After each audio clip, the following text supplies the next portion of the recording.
Kinesthetic ambiguity, rapid induction. This is a particularly useful induction because most of Western society, and of course most is only 51%, most people in Western society tend to process primarily in the visual sense.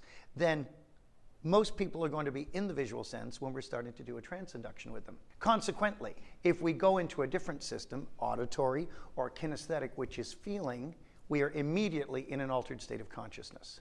So this particular induction switches the visual processor, the auditory processor, into the kinesthetic or feeling system through ambiguity. Ambiguity is when you cannot figure out what exactly is happening. And in the visual sense, ambiguity would be something like an optical illusion, where we can't determine, is it a vase or is it two faces looking at each other? In the kinesthetic sense, which we're working with in this induction, ambiguity is, what's his hand doing exactly? Why is he holding my hand in that way? You'll see in a minute. So we're switching into the kinesthetic sense, the feeling sense, and creating ambiguity that is rapidly dovetailed into a trance state. So, Suzanne, having a good day today? Absolutely. Had a good lunch? Had a great lunch. And you volunteered for this, didn't you? I certainly did. Excellent. I want you to really enjoy this induction because it's a simple one. Could I just borrow your hand for a moment? That's right. And as you notice, eyes closed now, all the sensations in this hand changing as your brain attends to the fact that each and every component that we are creating will enable and cause you to permit that hand to float effortlessly and enjoyably in the air with no sense of anything other than beginning to drift now into a really deep trance at the rate that is entirely appropriate for you. That's right. And as your head sinks down and you become aware even more of the different sensations in both of your hands, your hand can float down or rise up perfectly. And as it does, you can drift deeper. That's right. Permit that sensation to happen in tiny, micro, completely honest, unconscious motions. That's right, all the way down into trance. And I know from experience your blood pressure's changed already.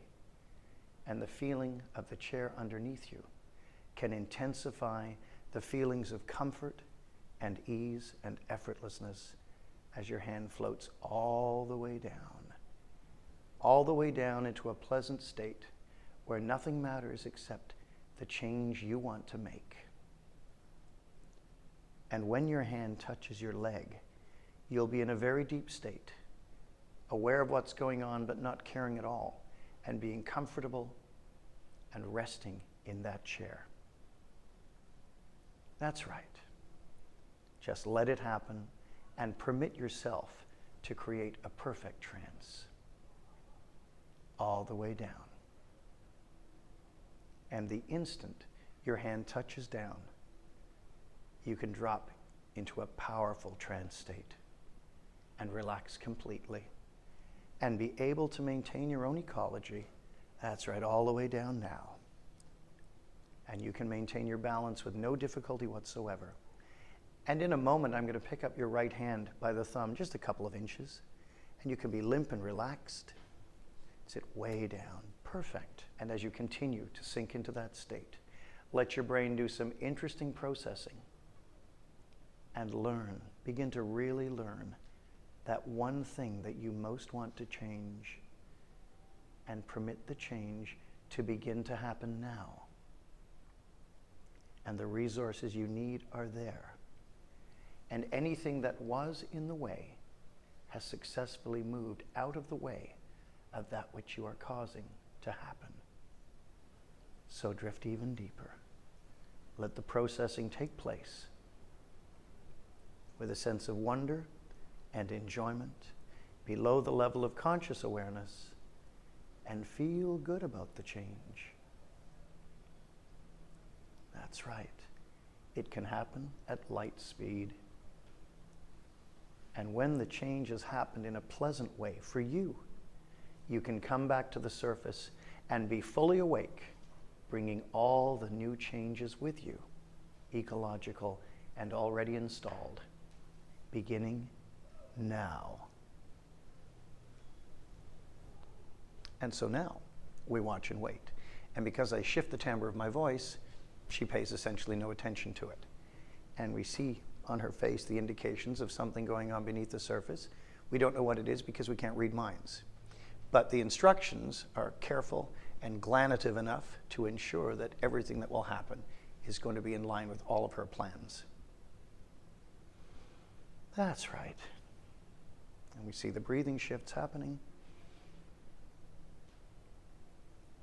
That's right, all the way back with the changes.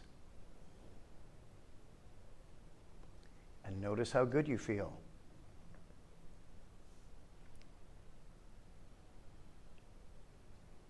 And wide awake now. Hi. Hi. How you doing? Good. Excellent. You look good. Thank you. So we have the kinesthetic ambiguity rapid induction here. What I'm doing is working with someone by causing their hand to become cataleptic and hover in the air. Now remember, catalepsy is a waxy immobility where the agonist and the antagonist muscles are completely balanced. It causes the limb to hover or simply not work. So the methodology is simplicity itself. I pre-frame it, setting up a yes set. Did you have lunch? Whatever, yes, yes, couple of yeses. And then I just say, let me borrow your hand. So I reach out, or I can just reach out without saying that. Her hand rises automatically. Then I tuck the elbow in slightly, lift her hand to a 45-degree angle. I say, eyes closed now, and I've got to be careful because she's going to go back into it. And I begin lightly touching her hand, tiny little touches, and I don't say your hand's going to float in the air, and I don't say it's going to sink. I just do this, and it becomes cataleptic and stays there. Now this becomes a leverage. You can use this for whatever you want. When it touches your face, it will stick there. Street hypnosis. When it sinks down and touches your leg, you will go deeper. Or you can have it hover in the air the entire time. Find a resource, and only when the resource is installed will your hands sink down and touch your leg. Just utilize this in any way you can imagine. It's a powerful induction. It will serve you well. I have never, ever had it fail. Kinesthetic ambiguity, rapid induction. Wide awake now. Hi. Hi.